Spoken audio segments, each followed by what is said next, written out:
চলমান যুদ্ধের ভয়াবহতা নিয়ে পুরো বিশ্বকে এবার কড়া হুঁশিয়ারি দিয়েছে ইরানের পররাষ্ট্রমন্ত্রী আব্বাস আরাগচি।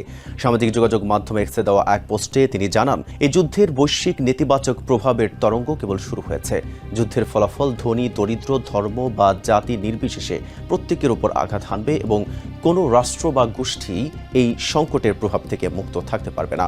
নিজের এই বক্তব্যের সপক্ষে আরাগচি যুক্তরাষ্ট্রের ন্যাশনাল কাউন্টার টেররিজম সেন্টারের পরিচালক জোসেফ কেন্টের পদত্যাগপত্রের একটি অনুলিপিও প্রকাশ করেন। গত 17 মার্চ কেন্ট তার পদ থেকে ইস্তফা দেন।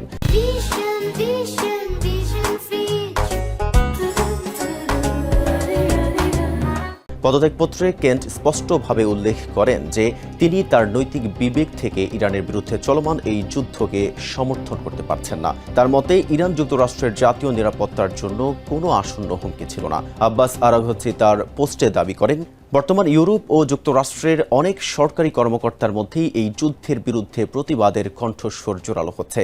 তিনি মনে করেন, ইরানের ওপর এই আক্রমণ যে কোনোভাবেই ন্যায়সঙ্গত নয় তা এখন বিশ্ব সম্প্রদায়ের একটি বড় অংশ বুঝতে শুরু করেছে।